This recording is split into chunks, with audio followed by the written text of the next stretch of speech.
Fukien or Mandarin? I can speak Fukien po. Okay, speak in Fukien now. Bo, More. Tell us more about your life in China. wala po akong life po sa China. Dito po ako lumaki sa Pilipinas. Tell us about your life in the Philippines and tell us about your family in China in Fukien.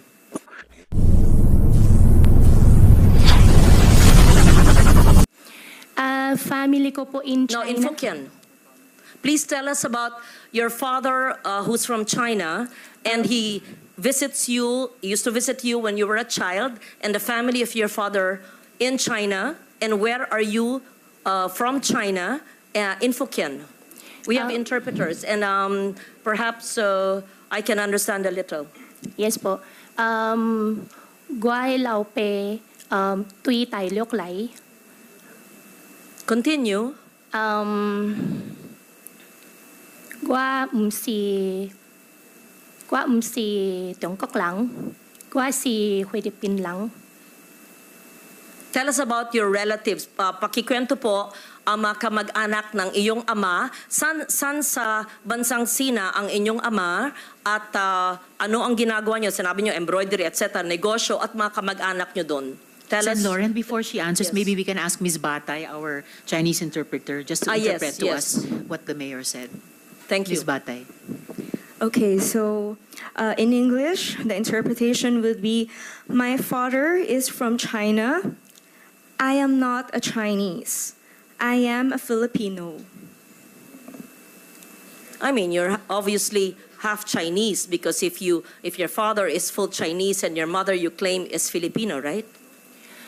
Your Honor, ako po ay isang Filipino at ang tatay ko po ay Chinese. Ako po ay, kung hindi man po ako full-blooded po na 100% po na Filipino, dahil po sa tatay ko, ako po ay isang Filipino po. Okay. What do you recall in 1986 when you were born? Your Honor. And why is it that you obtained your birth certificate? To be fair, sometimes people only have their birth certificates much later. But tell us the process of obtaining your birth certificate in what year? What year did you get your birth certificate? Your Honor, 2005 po. Yes. Sen. Lauren, if I may just quickly add to your earlier Please question. proceed, Madam Chair. Mayor, may childhood photos ba kayo sa Bamban? Yes. Meron po, nung bata po ako, Madam Chairman, hindi po talaga uso cellphone. Pero sa nangyari po, meron po camera mga po. circulation po ng mga pictures ko po ng teenage life ko po sa conception. I can provide po.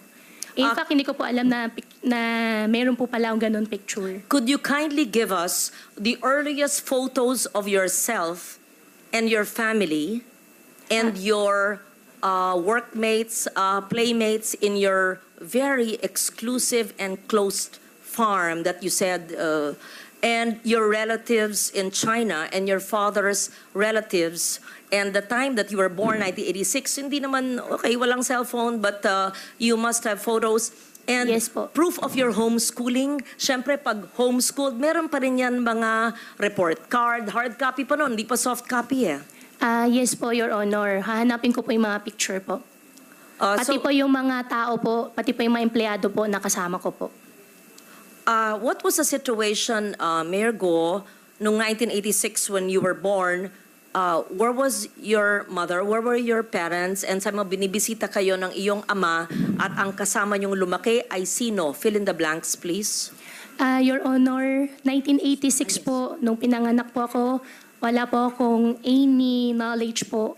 Dahil baby pa po ako noon, lumaki po ako, may nakikita po ako mga kasama po naging kasama po, naging partner po ng tatay ko po. At lumaki po ako sa farm, isa na rin po yung na-mention ko po nung nakaraan po na Senate hearing, si Teacher Rubilin po, nakasama ko rin po siya.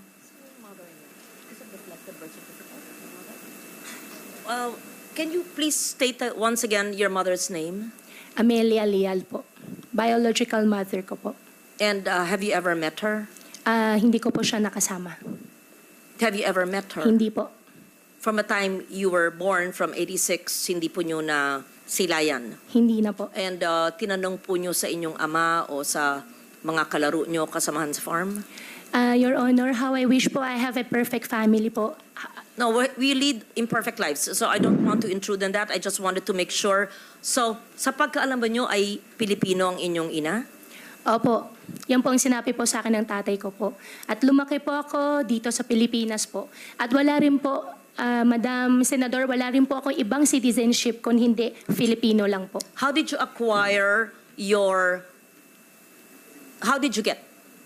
obtain your birth certificate in 2005? Minigay po sa akin, hindi po ako yung nag-prepare po nitong birth certificate. Hiningi ko po sa tatay ko po yung birth certificate ko po. Was this discussed, Madam Chair? Did the PSA already look at the birth certificate? That was what was being discussed earlier, right, when I arrived? Yes. So that was, we will ask for the report from the PSA on the authenticity of that birth certificate. So tell us more. I know that time is up now.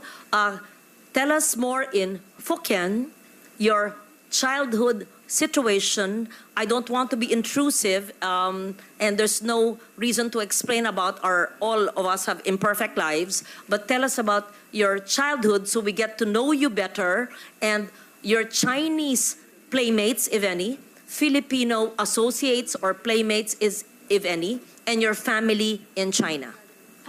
In Hokkien po. In Hokkien, Sen. please. Opo. Sa We farm, want to hear you speak your language. ang language ko po ay Tagalog po, Senador. Ako po ay isang Filipino. Sa Yes. farm po, ang gamit po namin lengguwahe po ay Tagalog po.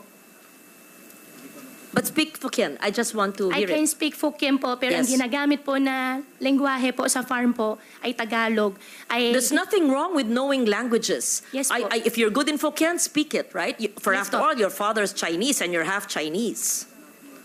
Don't Madam, be ashamed of that. Opo, hindi naman po ako nahihiya, naman po ako na ashamed.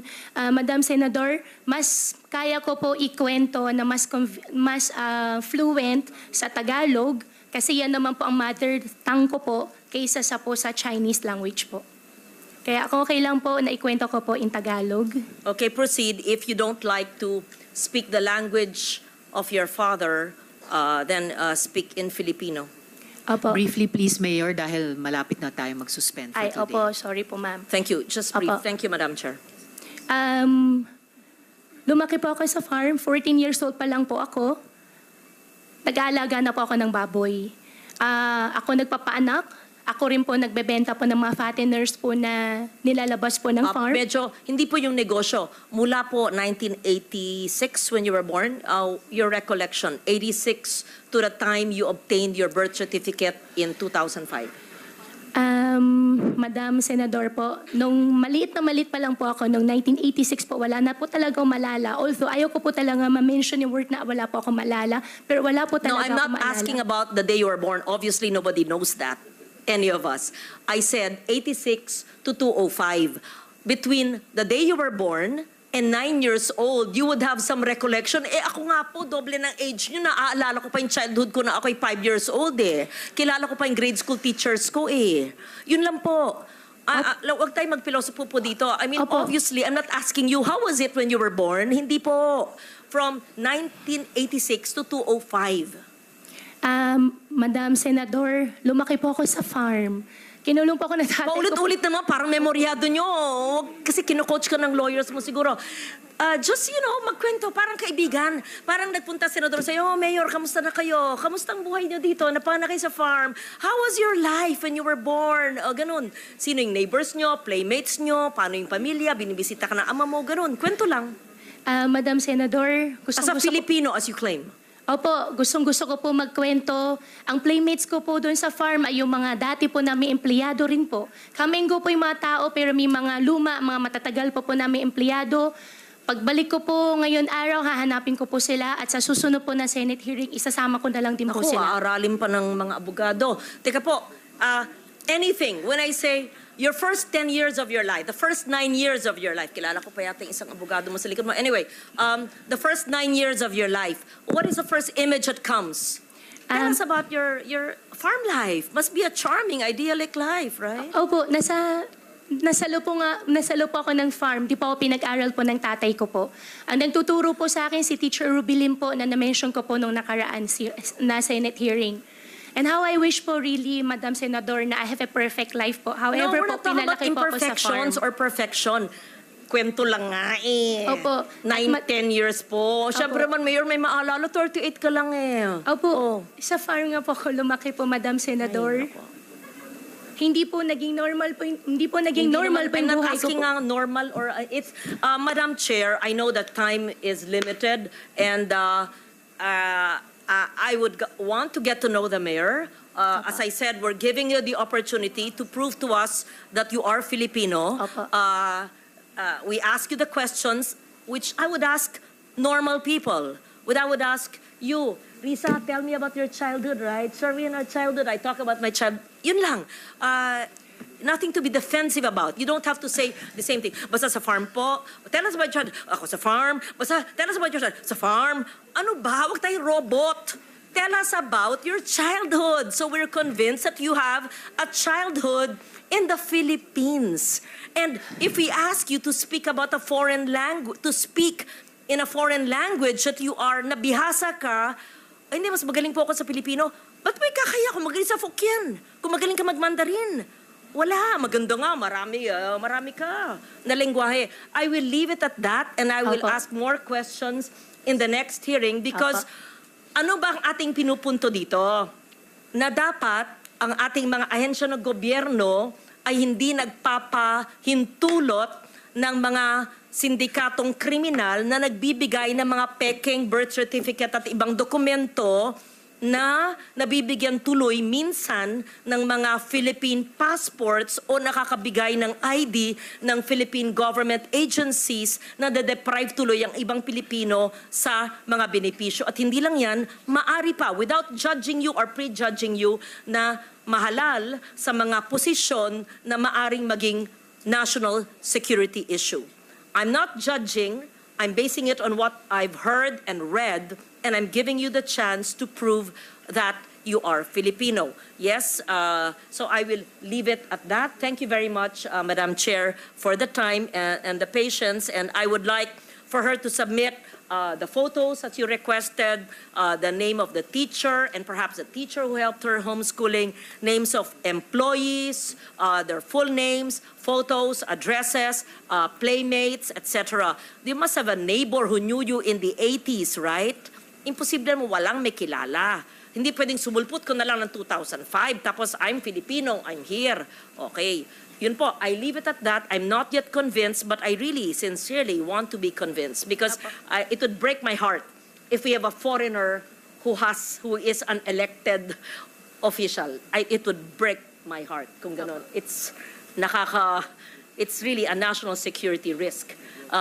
So I'll be very strict with DFA and with PSA sa inyong you better straighten that out. Yung mga sindikato nandyan sa mga ahensya ng gobyerno na nagbebenta ng mga birth certificates. Thank you, Madam Chair. Salamat din, Sen. Lauren. So before suspending, yung huling tanong ko kay General Villanueva, sir, ang sabi niyo po nung May 7 here,